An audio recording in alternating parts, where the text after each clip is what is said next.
depois.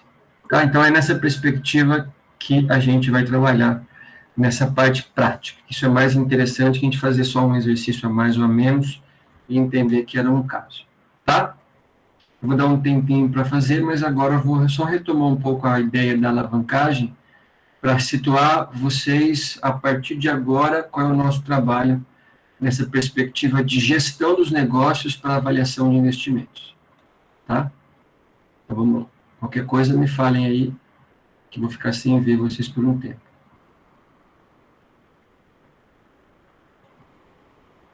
Ó, a gente viu que, na realidade, a alavancagem é essa boca que está aumentando, essa extremidade das duas linhas que começaram juntas, mas aumenta porque a receita aumenta uma proporção maior que a linha do custo total, porque nesse custo total tem o fixo e o variável, mas o fixo que nos interessa, porque faz esse componente variar menos que as vendas, por conta que ele não varia de acordo com a sua produção ou venda. Se você vender zero ou vender muitas unidades, o custo fixo é o mesmo. Temos o ponto de equilíbrio, que é o ponto onde as receitas e o custo total são iguais. Nesse ponto aqui, o seu resultado financeiro ele vai ser zero. A partir desse ponto, zona de lucro. A partir ou antes desse ponto, zona de prejuízo. Zona de lucro pelo simples motivo que as receitas são maiores que as vendas. Prejuízo pelo simples motivo que os custos são maiores que as receitas. Tá? E a alavancagem vale para os dois lados, para este lado e para este lado aqui. Tudo bem? E aí, a alavancagem ela é medida tanto no nível operacional, essa é a alavancagem operacional, que trabalha com a primeira etapa do seu DRE, receitas até o LAGIR, e a alavancagem existe pela existência dos custos fixos, ou de alguma unidade fixa no DRE, nesse caso é o custo fixo, de modo que a proporção ou a variação das receitas, ela é menor que a variação do LAGIR. A proporção aqui é de 2 para 1. Então, para qualquer variação de vendas a partir desta base aqui do meio, o LAGIR vai variar sempre o dobro. Aí vocês viram que o tamanho da alavancagem, nesse caso é grau 2, tem relação com risco e retorno. Então, uma alavancagem maior, você consegue potencializar o seu ganho quando você vende mais. Uma alavancagem de grau 1,5, você multiplica o seu resultado por 1,5 vezes a variação das vendas. Quem tem uma variação de 2, você multiplica por 2 o resultado do LAGIR em comparação às suas vendas. Então, se eu pensar nessa perspectiva, quanto maior for a alavancagem, maior for o grau da alavancagem, melhor, porque mais eu potencializo a variação do lucro em comparação com as vendas. Mas qual o problema disso? O grande problema é que você não consegue efetivamente garantir que você vai vender mais sempre. Você pode vender menos. E se você vender menos, uma alavancagem mais alta faz com que o seu resultado caia numa intensidade muito maior que as vendas, até chegar, possivelmente, no prejuízo.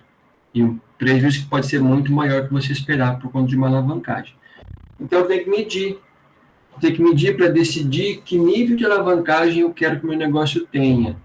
Ou o nível de alavancagem que o meu negócio suporta, para que eu tenha um equilíbrio adequado entre receitas e resultado, ou a variação das receitas e a variação dos resultados.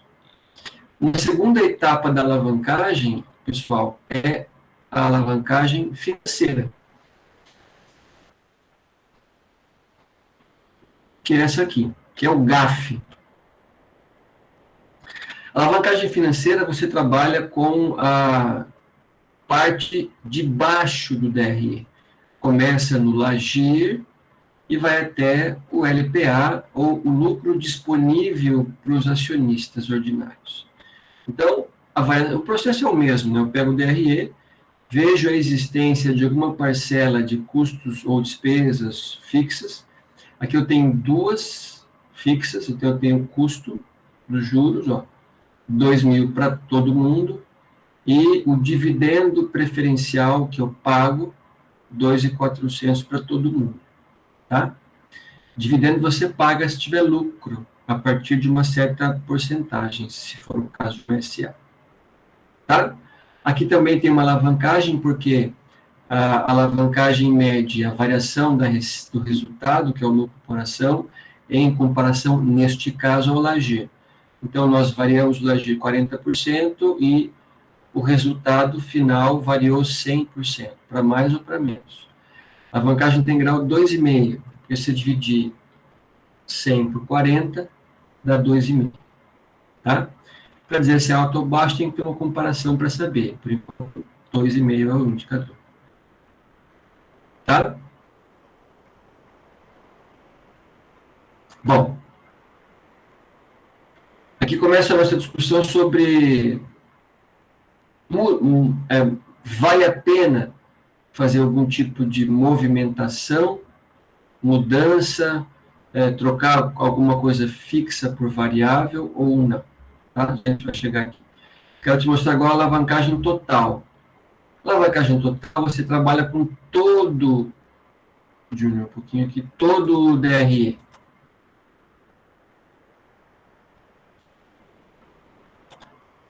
Então, ele vai desde as vendas até o lucro por ação. Comparando, aqui eu tenho que a variação, isso aqui é um outro exemplo, tá? Não é o mesmo. A variação da receita tem uma alavancagem de 1,2 para variação do Lagir, uma é maior que 1, a alavancagem existe, ela é pequena, mas ela existe. A alavancagem financeira, 60% do Lagir variou ou levou uma variação de 300% da alavancagem financeira, então a proporção é 5, e a alavancagem total é 6. Então, para qualquer variação da receita ou da venda, o meu lucro por ação vai variar 6 vezes mais. É uma empresa com uma alavancagem bem relevante aqui na alavancagem total e na alavancagem financeira. Tá? Por falar em alavancagem, pessoal, quem acompanhou o caso da semana passada lá na China, daquela empresa de construção civil que estava com problemas de pagamento de contas, de empréstimos, que devia mais de 300 bilhões, ela chegou a esse estado por problemas ou por decisões de alavancagem. Era uma empresa muito alavancada na parte operacional. Então, ela tinha muitas obras em execução e precisava de vender as unidades prontas, para pegar essa grana e continuar custeando as outras obras. Ela é um círculo de novos empréstimos constantemente. Agora, quando algum elo dessa cadeia se quebra, e você não consegue efetivamente vender o que você precisa, as contas começam a ficar acumuladas. Porque você vai, olha, vence um boleto, você não tem como pagar, joga para frente, aí daqui a pouco vence outro, aí vira uma bola de neve para você resultar. Então, uma outra preocupação para a gente, a partir da próxima aula, que a gente vai chegar na análise na próxima aula, é começar a discutir, por exemplo, se essa alavancagem total de 6, ela é adequada para o meu negócio. E como é que eu sei disso? Como é que eu sei a adequação ou não da minha alavancagem perante os totais que eu possuo? Tudo isso para quê? Para que você consiga perceber qual seria a estrutura ótima de capital, para que você consiga efetivamente ter novas ou melhores políticas de investimentos. Para que você não coloque nas contas por exemplo, custos que não entram ou não deveriam entrar. E isso repercute negativamente no seu resultado. Você vai ter dados que não têm a ver com o seu negócio especificamente, mas por algum motivo apareceram na sua planilha. Tá? E aqui as proporções de endividamentos, que isso aqui são empresas americanas, né? Em relação ao longo do tempo, comparação com os vários tipos de setores. Então, você tem aqui alguns setores que têm, na média, 70% de endividamento geral, mas tem um índice de cobertura de juros de 2,9 ou menor, 2,7. Então, tem o dobro de dinheiro para pagar juros, quase 3 vezes. Então, tem muita sobra para gastar. Comércio atacadista, varejista e serviços. Tá, os serviços são os que têm mais endividamento, embora não demandem tanto investimento assim em estrutura física, por exemplo. Porque não dá para comparar uma estrutura física de uma corretora de seguro com uma fábrica, com todos os equipamentos que ela precisa para trabalhar. Tá? Lembraram da alavancagem ou não? Sim.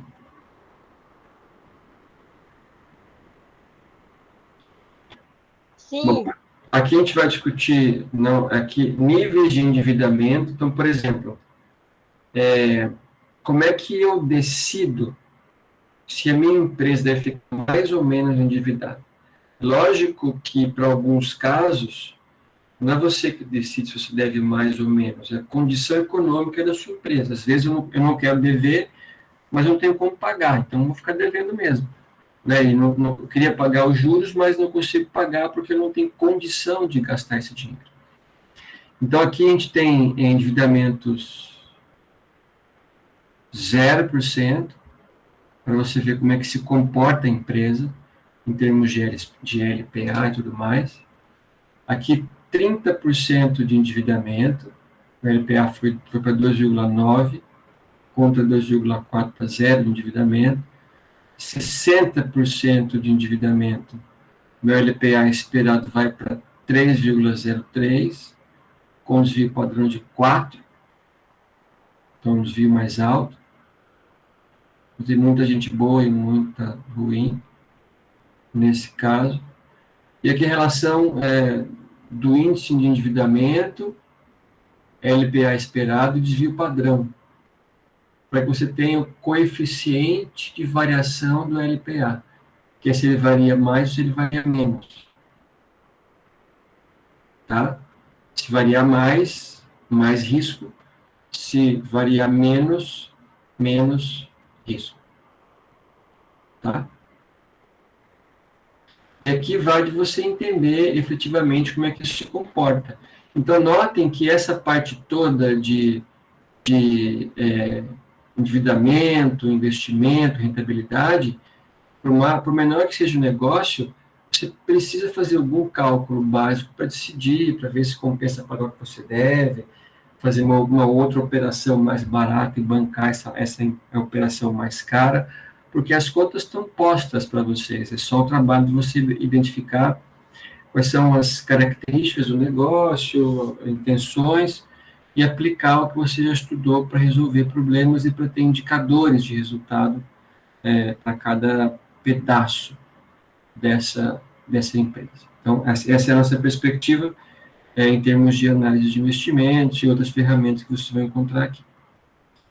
Tudo bem? Então, a gente vai discutir isso aqui na semana que vem, na aula que vem, para que vocês agora consigam pensar efetivamente nessa atividade de descrever uma situação em que os cálculos financeiros contribuíram, ajudaram você a tomar decisão. Quem não tem essa decisão ou esse exemplo em empresas, como é que essa questão ajudou vocês na perspectiva de pessoa física? Então, tentem discutir uma situação dessa e escrever.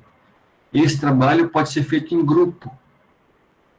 O grupo pode pensar coletivamente para que vocês tentem identificar uma situação real que a administração financeira colaborou para a decisão, e a gente vai fazer uma discussão de cada exemplo pensado na quinta-feira, e na quinta-feira a gente vai continuar na mesma tocada, tá? Eu faço isso sempre, só para explicar para o Luan que chegou agora, para que vocês não fiquem experts em livro, mas consigam transportar esse conhecimento do livro para a vida prática de vocês, como o exemplo que eu acabei de mostrar lá do Bradesco, que ela me falou uma taxa, mas a taxa efetiva era uma taxa um pouco maior, né? 0,20 para 0,50. Então, é mais que o dobro maior quando você incorpora, de repente, IOF, outras taxas que o banco pode cobrar quando faz algum tipo de empréstimo. Então, essa é a atividade para que você coloque um pouco a mão na massa e deixem essa postura mais de ouvinte para uma postura mais de quem fala e explica mais. Tem alguma pergunta? Posso continuar? Ou tem uma dúvida do que é para fazer?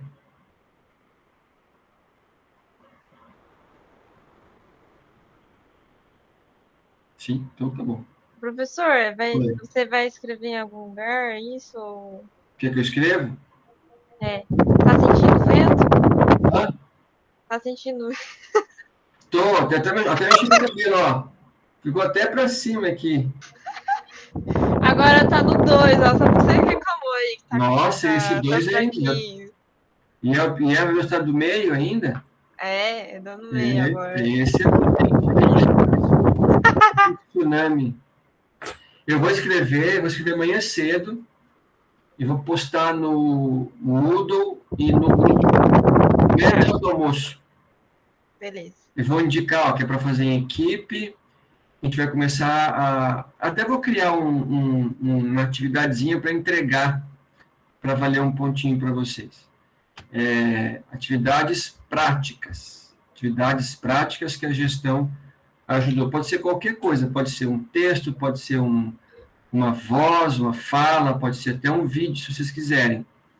Mas a ideia é que vocês consigam mergulhar nesse mundo de exemplos, de cálculos da administração financeira. Eu trouxe um caso para vocês, quem quiser ter outro, de repente aquela televisão que alguém comprou a prazo para identificar juros, e assim por diante. Beleza. Beleza? Então, por hoje é isso mesmo. Vou deixar um tempo para vocês pensarem, e na quinta a gente trabalha os 4 horários para discutir isso e continuar com a alavancagem. Nosso tema é alavancagem, e a ligação com investimentos é a gestão. Como que você gerencia? Aí na quinta e na terça, eu queria que vocês falassem, que relatassem o que pesquisaram, para que a gente consiga democratizar um pouco a palavra aqui. Só eu falar, eu quero ouvir vocês e quero que as outras pessoas que só ouviram também discutam em cada exemplo apresentado aqui. Ok? Quem depois quiser, eu mando o negocinho dos juros lá para calcular, para ver se compensa ou não compensa pegar aquela carta de crédito de R$48 mil. Façam aí, mão na massa, e voltem na quinta com alguma coisa para apresentar para mim. Quem não trouxer nada vai levar um ovo. Beleza, pode deixar. Então, falou. Até mais, gente, até quinta. Até. Boa noite, professor. Tchau, tchau.